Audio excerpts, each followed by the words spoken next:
not every audience size needs to be 1 million. You don't need to be a podcaster that does 1 million downloads a month or a year or whatever. If you can build a curated, dedicated audience, 100 people, 1,000 people, 10,000 people, whatever the number is, if you can get that and capture them and make them engaged beyond the audio, dude, you're winning more than most of these people that have millions and millions and millions of subscribers. So that's the big thing to know when going in. It's the long game, and just because you're not hitting 1 million downloads or whatever the number is in your head doesn't mean you can't be successful.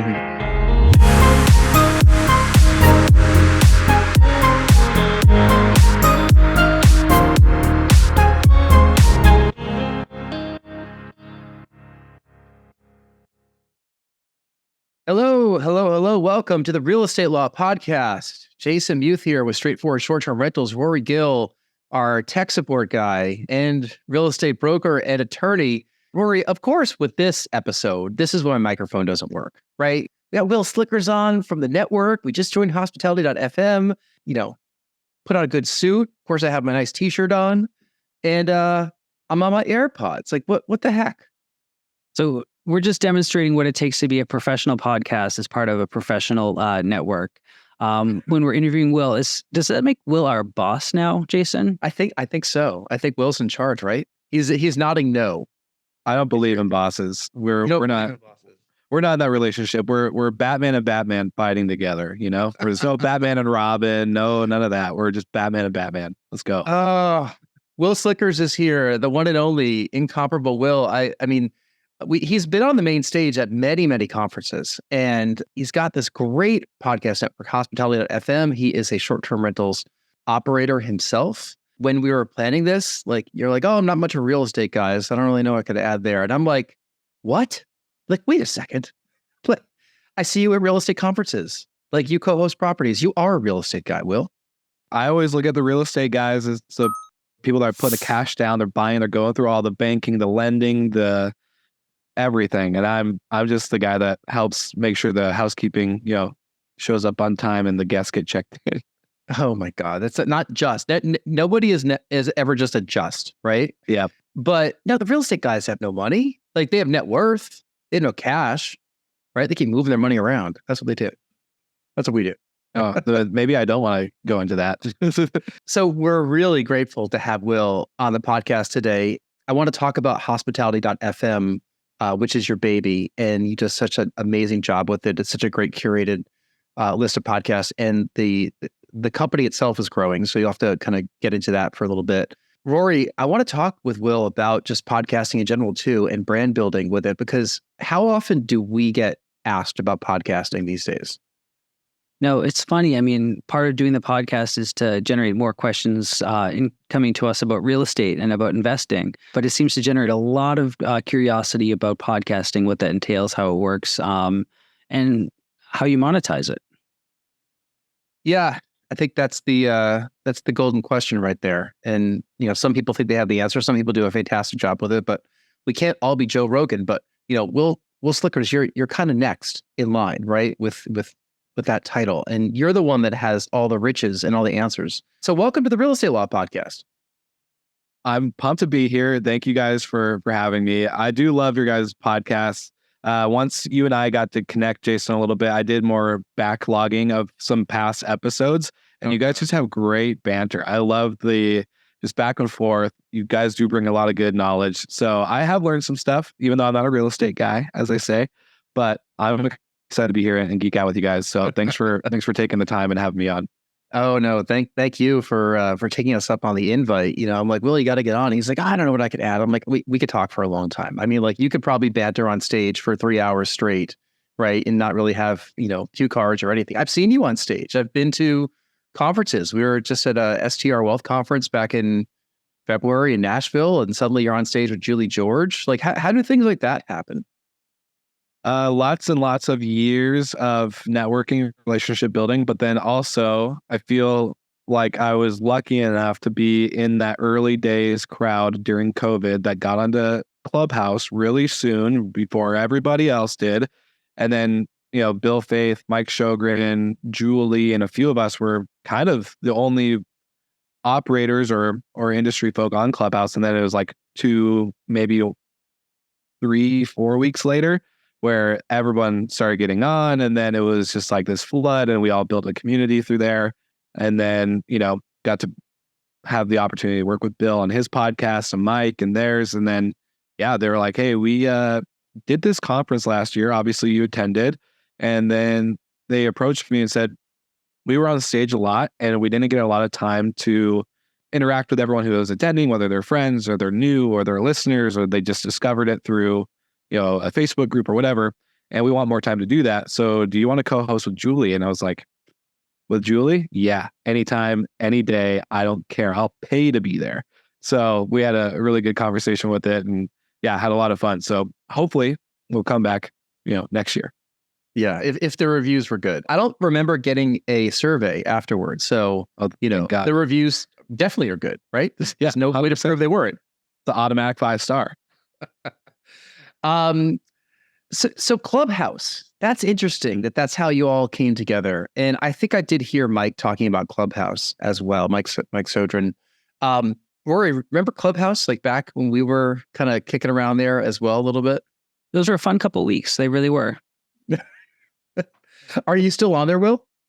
No, I haven't opened that app in probably 1.5 years, 2 years almost. It was really popular the first few months of COVID. And then I think the moment they opened up the Android non-invite type situation, right? Like it was invite only, iPhone only.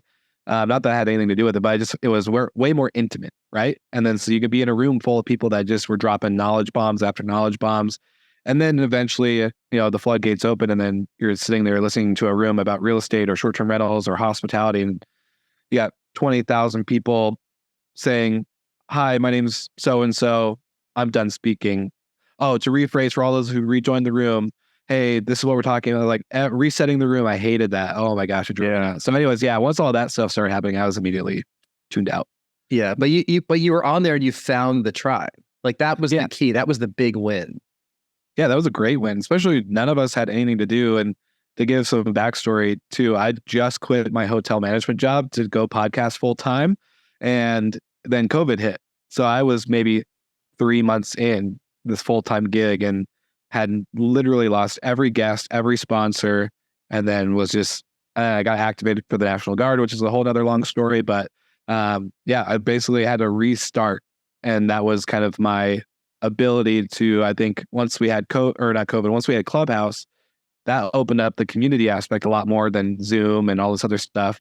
And then I think the world slowly started to open up, and that's when those relationships really took, a hold and power and started meeting in person and talking more. And Julie George and I talked every day on WhatsApp. We'd be on the phone and going back and forth for hours on all this stuff. And so, it just really unlocked a lot of it unlocked a good amount of certainty during an uncertain time, I would say. Like that was where you're like, okay, there's breath still in the industry. This isn't over and we're not done and we're not dead and we're not moving on to a new place. So it was a good opportunity, good time to get all your stuff together. Rory and I remember that time vividly. We took off from Boston and went up to one of our short-term rentals for a few months because it was the slow season in New Hampshire. We call it mud season. I think there's a song out by Noah Kahn. Is that his name? Stick Season. He's from Vermont. I think Stick Season and Mud Season, I think they're about the same thing. It's like where there's nothing going on. No leaves in the trees. Like there's no snow. It's just wet.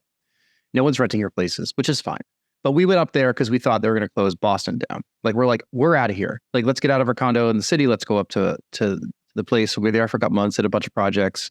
We saw all of our rentals, all our bookings disappear, overnight. Yep. Boom, gone. And we're like, Rory's business. Remember that? Everything in the pipeline evaporated in the immediate sense.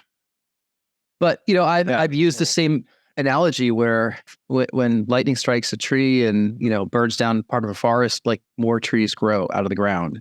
And I think that's kind of what's happened with our rentals went bonkers afterward. The community that you built on Clubhouse that you eventually got to meet in person has turned into what I'm guessing are lifelong friendships, amazing partnerships. I've gotten a taste of that business when I kind of jumped into this world beyond it being a side hustle about a year ago, and I got thrust into it. and I've told you the story meeting Julie George at the pool in Miami, and boom, fast friends afterward, right? So I met Bill for the first time in the pool. I met Julie at the pool. It's a crazy world of folks, and I love the short-term rental community because everybody boosts each other up.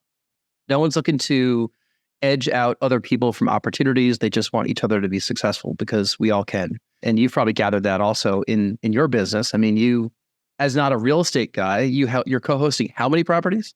I think we're almost at 15. I like I said before we hit recording at 14 or 15. We've cut a couple. We're adding a couple new ones, so it's kind of flexing. We're in that range, building muscle. Right. I mean, you say you're not a real estate guy, but here we are talking about Jason's favorite subject, short-term rentals. But you come at it from the hospitality business, and this short-term rentals really is an amalgam of the two different fields coming together. As somebody who comes from the hospitality industry and who has that expertise, how do you run your short-term rentals differently than, say, one of us who comes from real estate or somebody who's just an amateur in the space? Yeah, I would say the biggest maybe differentiator or kind of approach that we have with this is that both my business partner and I, for our management company, we come from traditional hotels. Marriott, I started at front desk at a Autograph Collection, 716 rooms, 3 bars, huge ballrooms, and an event space, like valet, room service, you name it. Wore a suit and tie every day. Mr. and Mrs. Smith, welcome to the hotel, blah, blah, blah.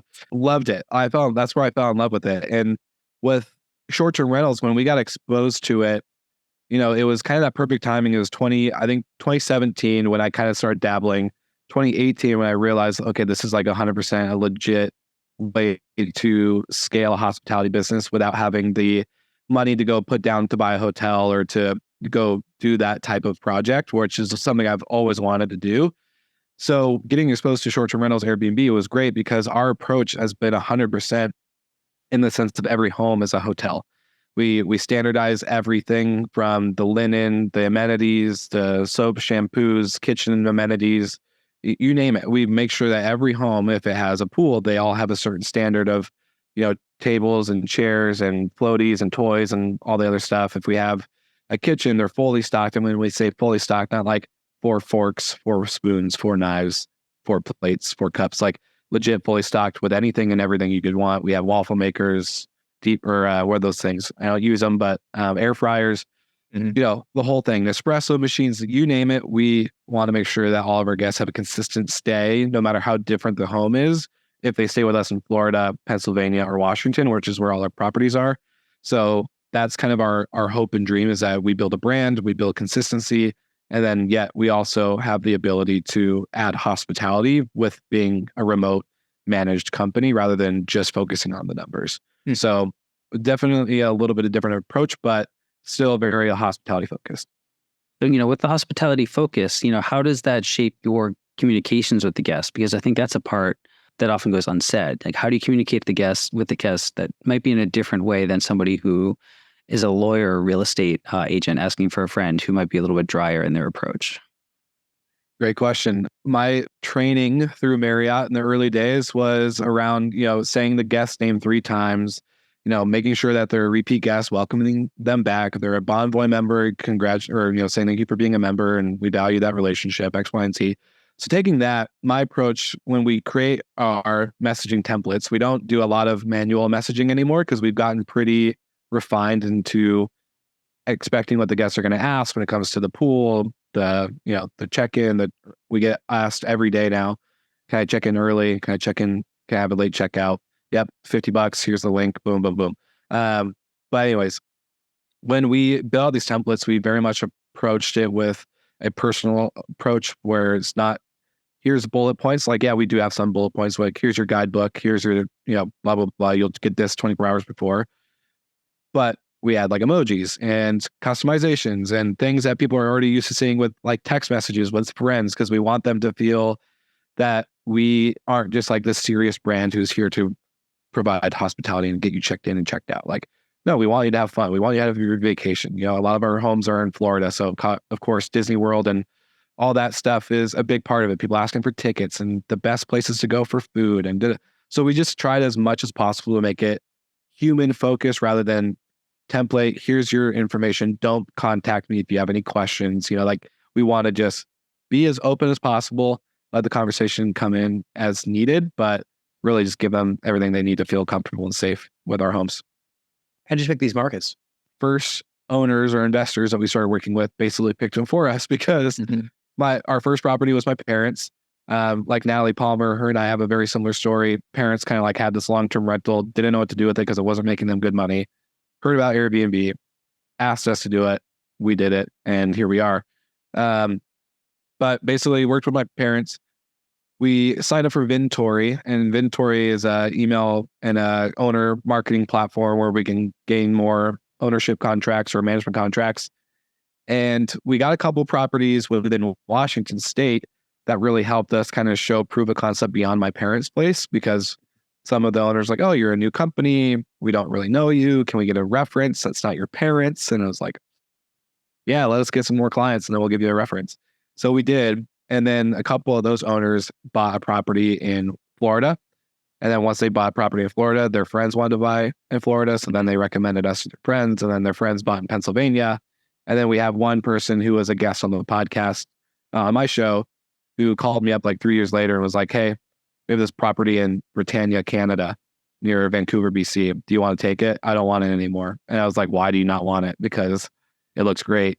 Is it a nightmare? And he was like, no, it's honestly, I'm moving on. I'm buying a hotel, And so then we got that property through that. So kind of just a natural referral. We barely put any money into marketing outside of kind of the natural network. That's how it happens.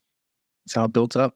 How do you get all the owners to standardize? You mentioned that everyone's using the same sheets and air fryers and pool noodles and whatever else. Like, do you say, here's your list of things you have to buy? We used to, and then we got so much pushback and it kept delaying onboarding and photos and all the fun stuff that go into creating a listing inside of our property management software. And so basically we've taken on the risk. So we buy everything. We have our standard list from Host GPO. We buy it, and then we take basically a payment plan, repayment. And if the owner wants to keep it, because if they're like, hey, I'm only doing this for a year or 2 years, whatever the case may be, probably obviously a little bit longer, then they can purchase it through us, kind of gaining more money out of their monthly payouts, or we just take that cost. And then when they quit or we fire them or move on, whatever the case may be, we just take everything out and then we send it to the next home. It's almost like a little bit of arbitrage there, right? Like you're kind of you're not renting the houses, but you're supplying the goods inside it, and then you kind of move those goods to another place if the relationship changes. Yeah. It's been nice because it guarantees us to know, especially with our cleaners and our maintenance staff or anybody else that we kind of contract out. We don't have to guess like, hey, I think this house had this last time I was there, but like we just know what's in the home because we bought it. We have the list curated in our back end, and we don't need to. If we replace something, like we use Safely insurance for all of our reservations. So if like something breaks or gets damaged, like we'll use that and replace it. But outside of that, it's just kind of keeping track of that and making sure that we don't have owners slowing us down on onboarding. So that's been the biggest thing that we just realized was too much of a headache. We'd rather eat the cost than take 5 months to get a property online because they don't want to put the money up front. Right. Instead, here's our list. We activate the list. All the stuff's going to show up, and we're going to be live sooner, basically, is kind of what you're saying, which is a great plan. Yeah, these are really interesting tips for co-hosting. I really think we dig into this as much. Do you want to plug your company a little bit? What's the name of the company? Yeah, happy to plug it. It's Recreation Vacation Rentals, or just Recreation Rentals. Try to keep it simple, but our kind of approach is modern hospitality by bringing hotel luxury to short-term rentals. So that's basically the concept. A lot of our homes are in areas that you can be active and outdoors, whether it's camping or hiking or going to the lake, canoeing, or just beautiful sightseeing outside on the front porch, having a cup of coffee in the morning. That's kind of our approach. We want people to have the ability to feel remote, but also the comforts of home. That's actually an interesting segue. Well, two things. Segue in a second. But most people aren't approaching short-term rentals from your angle, from the hospitality side. I mean, they learn the hospitality. They learn it's a hospitality business. But I would argue most people that get into this thing, they do it because their friends are doing it, or they have a property that they think they can make money on, or they're a real estate investor and they want to diversify their holdings. But they don't necessarily, they weren't, working at a 700 room hotel at the front desk, dressed to the nines, dealing with guests all day long. Maybe the people that you interact with came from that angle, but I haven't met too many people that have come from that hospitality side as deeply as you have. Yeah, it's a smaller group for sure.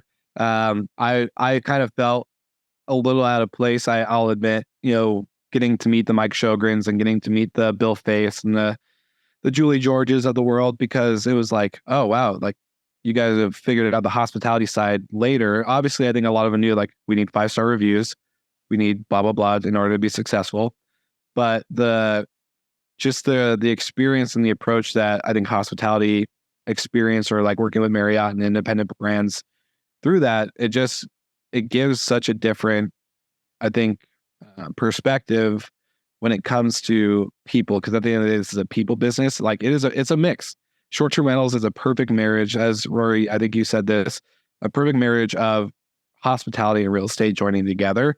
It is a part of the big hospitality pie, but it's also a big part of the short-term rental, or sorry, not the short-term rental, the real estate pie. So it's kind of like two pieces of pie merging together for one big pie.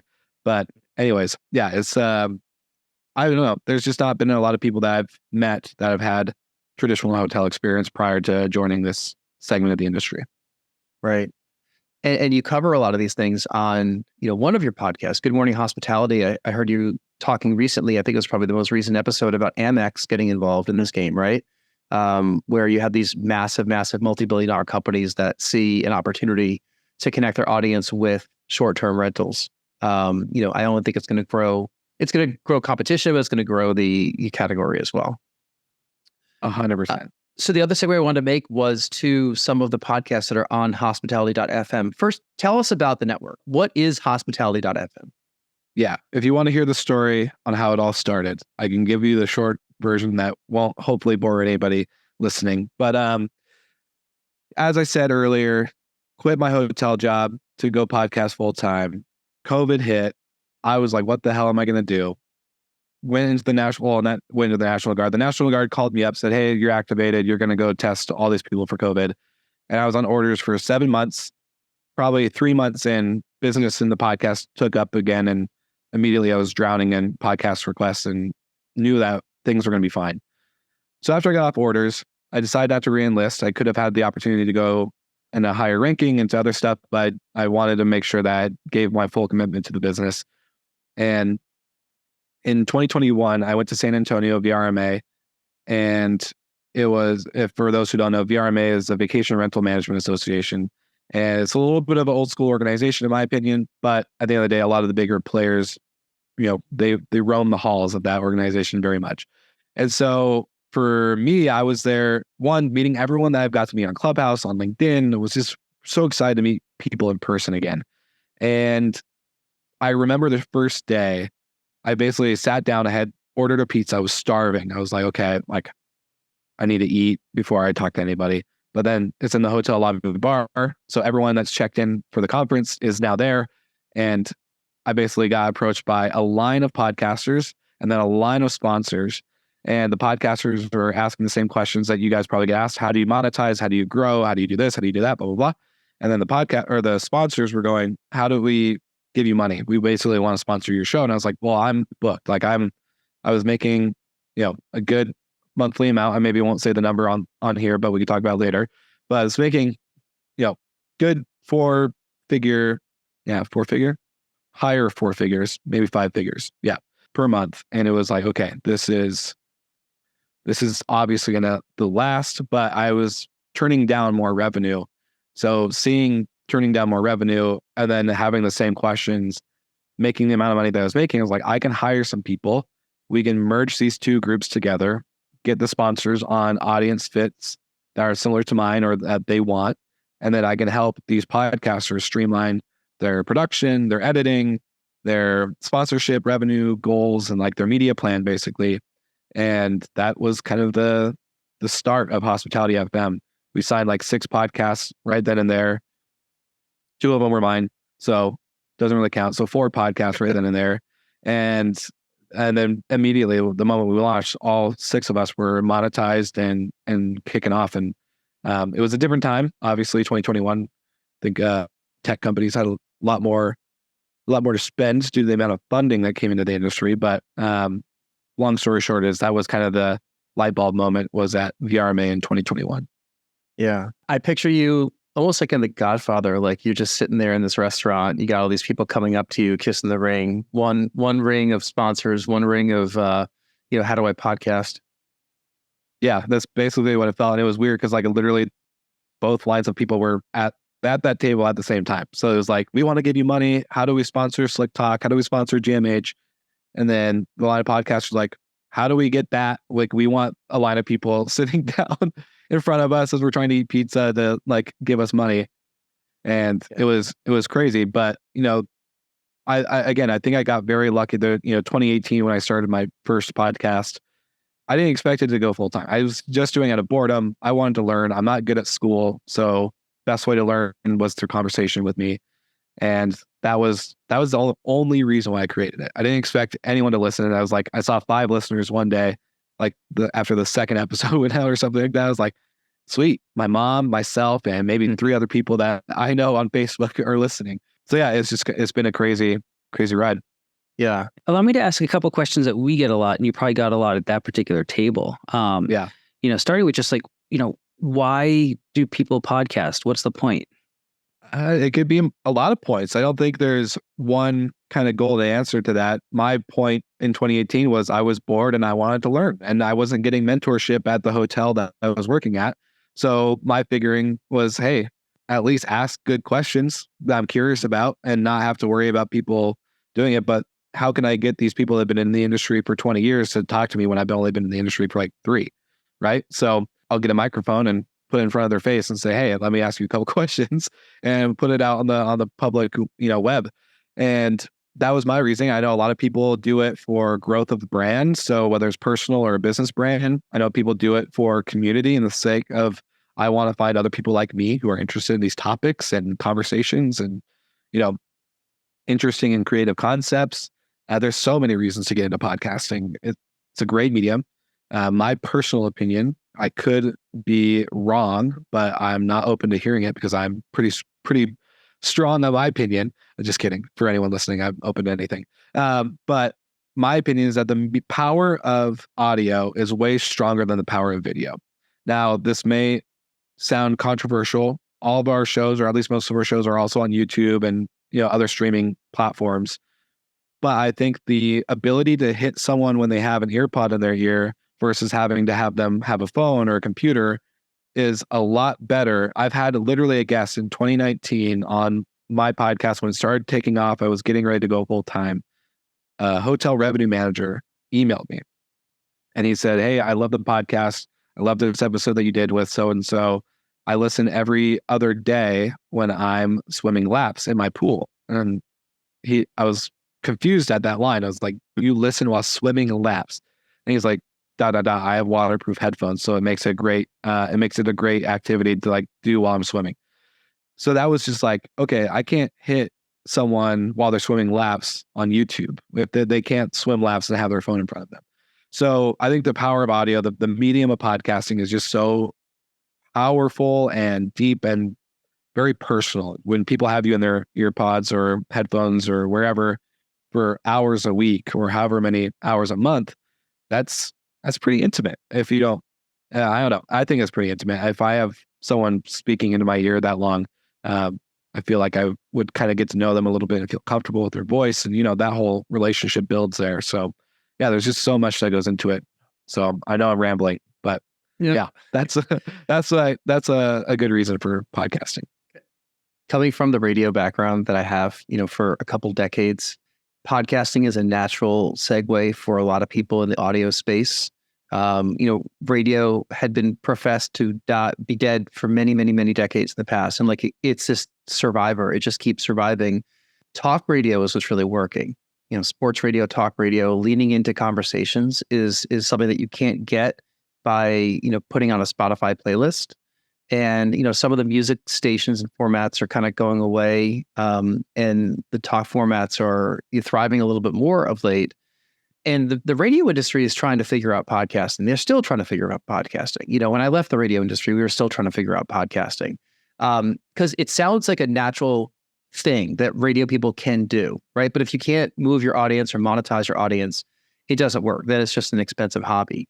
Meanwhile, a lot of people on the podcasting side that were not part of radio came in with these charismatic personalities or great things to say, and they took a lot of the oral bandwidth away from people on the radio side that probably should have had that in the first place.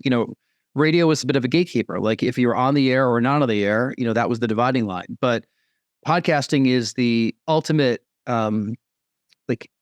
equalizer. Anyone could do it, right? Anyone could grab a microphone, assuming it works, which mine didn't today, or grab a Zoom and start to talk. And then if you're able to find an audience through who already follows you, or through some smart digital marketing, then you could have as much influence as those radio people have had for so long, which is kind of the angle that you took, because you don't have any broadcasting experience, right? You took this as something brand new that you wanted to learn. And a lot of times, you've been to the podcasting conferences too, and we know a lot of the same people that are at those conferences. A lot of those people are coming into it brand new and had nothing to do with radio, and they just kill it at podcasting because they're really good at storytelling, building an audience, building their own brand, and getting people to lean into a conversation. It is not a background medium, right? You can't just put it on and do really deep thinking things. I can't listen to audiobooks or podcasts while I'm really thinking or writing. This is me. I have to do it while I'm driving and mentally not thinking about anything else. So then it takes your attention and it captivates it, right? Which I think has been one cool thing about podcasting. We do get the question a lot about how to start, right? I'm sure you get the question all the time from that long line of people, at the conference. We just got the question yesterday. That could be a long conversation. The short of it that I explained to this person was it's easy to start. It's hard to keep it going, right? 100%. What advice do you have to people that are looking to start that podcast, build their brand, build their credibility from the start? They're all ambitious. They're rolling their sleeves up. They got their name. They know what the podcast could be. They have that intro episode. Why am I even doing this in the first place? What next? Yeah, I think there's a couple of things to be said, and I'll try to keep it short and sweet for actionable, value for anyone listening. But in 2018, when people were asking me how I started, I literally told them I bought a $10 mic off of Amazon. I went on anchor.fm, and that was it. I hired someone on Fiverr for $10 to make my intro and outro. That was very much it. Very basic. Even with that $10 mic, the audio quality sucked. I had no idea how to record. I was on Skype, and then I went to Zoom, and then I tried using the Anchor app and all this other stuff, and it was just all bad quality. But that age of podcasting, I think a lot of people could have gotten away with it as long as the content was good. It's okay, I can handle the poor audio quality for a good conversation. Now, today, 2023, I think it's a higher barrier to entry, just like short-term rentals, I think is a higher barrier to entry now than it was in 2018, 2019, or even 2020 during COVID. And that barrier to entry is audio quality has to be good. 100% has to be great. And then I think you need to come in, like you said, Jason, the getting started part is easy. It's fun. But when you don't see the instant result of 1 million downloads or 100 downloads, immediately people get defeated and they're like, podcasting's not for me. So they quit. The most podcasts, I think it's the new stat 2 years ago was a lot different, but this year I think it's gone up 60% of podcasters that are on Apple Podcasts specifically never got past 10 episodes. Never got past 10. So that's 10 weeks of their life of saying if you publish once a week, that's 10 weeks of someone's life that they just never are going to get back because they took 10 weeks of podcast and they gave up. When, I think a lot of people started podcasts, they immediately hear the monetization, the sponsorship, the influencers on Instagram who are, hey, I'm Mr. Beast and go check out Shopify because blah, blah, blah, blah. Like that's an attractive lifestyle. It's a lot of attention, all this other stuff. Podcasting is not like that in the sense of not every show and not every podcast needs to be monetized or should be monetized. And I'll add on to that. Not every audience size needs to be 1 million. You don't need to be a podcaster that does 1 million downloads a month or a year or whatever. If you can build a curated, dedicated audience, 100 people, 1,000 people, 10,000 people, whatever the number is, if you can get that and capture them and make them engaged beyond the audio, dude, you're winning more than most of these people that have millions and millions and millions of subscribers. So that's the big thing to know when going in. It's the long game. And just because you're not hitting 1 million downloads or whatever the number is in your head, doesn't mean you can't be successful.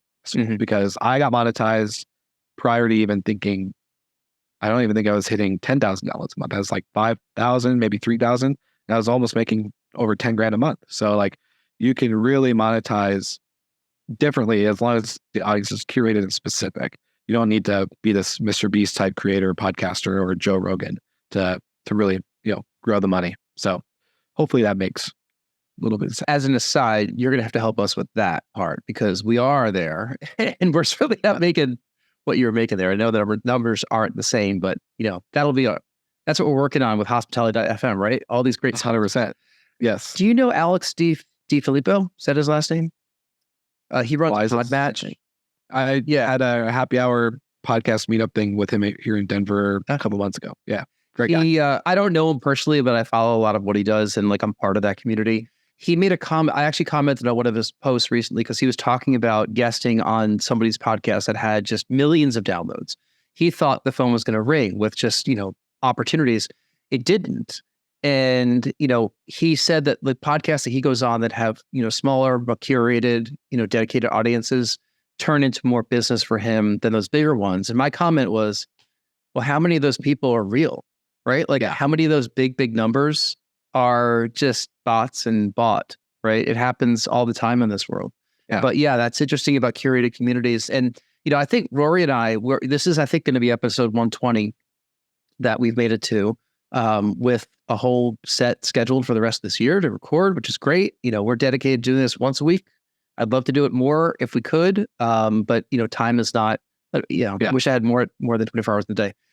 But I don't know, Rory, before you get to the final questions, I want to ask you this one. Do you think we're finally hitting our stride in terms of influence or people who are noticing that we're doing it or questions that we're getting anecdotally or randomly sent to us by email? Absolutely. And it's amazing just how long it takes to really get to that point.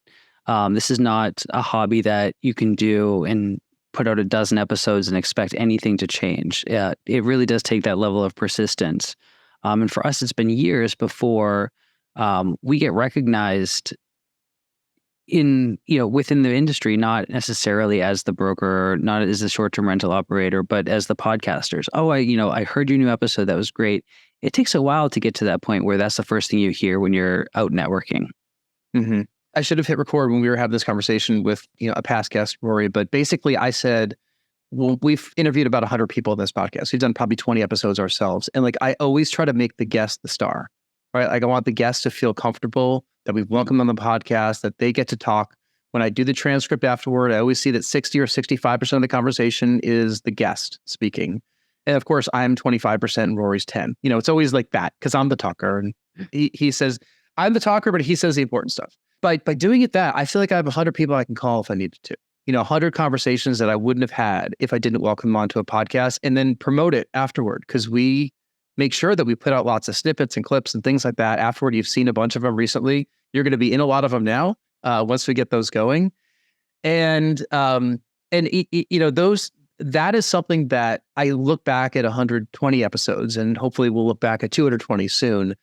And I know those conversations. Rory, how often am I referencing a past podcast guest for you to go back and listen to what they said? I just literally yesterday in the kitchen, I mentioned boom, boom, boom, go listen to that one and that one and that one because it's all in my head. Because I do so much with it afterward. And sometimes I need to hear it a second time, a third time to really get that value of what the guest said. It's just such an interesting medium. It doesn't come and go because what's great about recording is that it stays there. and people will find past episodes and they'll reference them, right? Anyway, we can go on forever about this, but Will, why don't we get to the final couple questions that we ask all the guests on the podcast as a way of wrapping up and getting to know you a little bit better. Yeah. They're really simple. They're no gotcha questions. And I think you'll be able to answer them very, very easily. So the first one is, if you can get on stage for half an hour, talk about any subject in the world with zero preparation, what would that be? Oh, I wonder. So many potential topics. No, honestly, so this is something I think you guys would find interesting, and I don't want to answer this one too long, but being in the short-term rental hospitality space, we talk about this stuff day and night. We can literally probably wake up at 1 a.m. Someone could ask us a short-term rental question. You could be like, answer. Okay, back to sleep. And just like go, totally out of the blue. But recently I've been thinking a lot about like, okay, what am I passionate about, or what do I love outside of this industry? And obviously podcasting is one of them, but I also have a brother with special needs. So that like is something that's very close and near dear to my heart. I'm also I've become very more business oriented, looking at other industries, boring businesses, laundromats, vending machines, X, Y, and Z. Like I really find business and leadership and culture, all that stuff really fascinating. So I think to go an answer outside of short-term rentals and hospitality and podcasting, I would talk about business in general and leadership and how to most likely approach it with a different lens or perspective. That would be my first one. I'd do 30 minutes on stage with. Wow. You ever watch Match Game? I've not. Game show? You've not? Oh my God. They have a panel of 6 celebrity guests, and the final question, they ask each of the celebrities to give their answer. Then the contestant gets to say, what they think the answer is going to be on the board. And, usually the contestant picks one of those answers that the celebrities say. I would have said those 3 things that you said: hospitality, podcasting, I forget the third one, but like you went off the board. You went to a different one that was way off the radar. You had to. Second question, tell us something that happened early in your life or career that impacts the way that you're working today. Oof, man, do we have another 30 minutes? Just kidding. I'll keep it short because I talked about this on Avery Carl's podcast earlier this week too. I was homeless at 17. I made a bunch of poor, very bad decisions. Partied, drugs, manipulated, lied, stolen, all that stuff. I had just no sense of discipline, no sense of belonging or community. It was just I chose mayhem every day. I just wanted chaos. And I would say that lifestyle impacted me making the decision to join the military, to get clean, to get, sober and all that stuff, because of how bad my mental health was. And my brother, who I mentioned on the last question, he and I are twins. He has Down syndrome, and he is the one that pulled me out of that. He's the one that, when I was getting pulled away in a cop car, he came up to me, he put his hand on my shoulder, he said he loved me, and that he's not going to let me go to jail, which I know he couldn't control, but the spirit behind it, it really broke me down. And I think that moment, that decision of getting clean, getting sober, and like changing my life and the way I was going was the biggest impact I could have biggest decision I probably could have ever made in my life. So I'd have to give that as the answer. Yeah, that's a pretty obvious one also. And hopefully that's the rock bottom, everything is up from there. And look at the amount of lives you've influenced, like not just with the work you're doing, but, working for National Guard. I mean, like, during those times of COVID, helping keep people healthy and test them. And now you're influencing lots of lives in these great communities of people that, love hanging out with each other. Final question, tell us something you're listening to or watching or reading these days. I would say, Build with Rob by Rob Dyrdek. So one of my favorite podcasts. I think the guy, the way he thinks, the way he talks, the way he operates is just so fascinating to me. Something I tried to emulate, but am very far from doing that. And then another one from reading, as I look at my book stack here, it hasn't arrived yet, but it's this new book, or not new, baby. Sorry to pause on you guys. That's why we had It is. post-production. Amen. It is. All right. So it is Originals by Adam Grant. So this is a new one that I listen to the book and read it at the same time because I am so ADHD that if I do just reading, I won't absorb anything. But this is something I'm listening to as I'm waiting for the book, and it's actually been really good. Another good one for any of your listeners or viewers that are in the creator or podcast space, if you haven't already, get the book Superfans. This is like the creator podcaster gold. So I recommend it for you too as well. Like, it's such a good podcast if you're wanting to read or think and consume stuff around this type of conversation. I saw Rory write that down, so I'm sure that'll be in our Audible very quickly. Wil, I know you have a hard stop in just a couple of minutes. Where can people find out about you and learn more about all the work you're doing?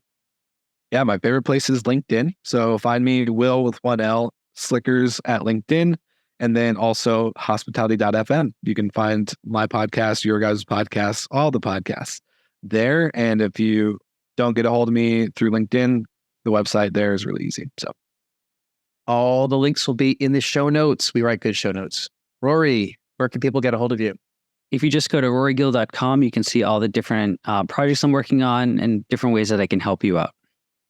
Yep. And if you've enjoyed the episode, if you want to be on the podcast, if you have questions for us, reach out to me, Jason at nexthometitletown.com. We love 5-star reviews. We love comments. So please go right ahead. Wil, this has been great. Thumbs up. You did This has been awesome. Thank you. I hope we've been good hosts, and I hope we represent hospitality.fm well in the many, many months and years to come. We're so proud to be part of the network. As you've seen, your logo's everywhere on all of our social media now. We think it's a really good evolution of what we're doing right here, and you have such an amazing slew of hosts and a great mindset, and we can't wait to see what the future holds. Yeah, I'm pumped to work with you guys more, and it's just so cool to see what you guys have built, and I'm excited to hopefully solve some problems with you and get creative and figure out how we can make it go bigger and better. So let's cheers to moving forward. Awesome. Thank you for being on it. Thank you for listening, and we will see you next time.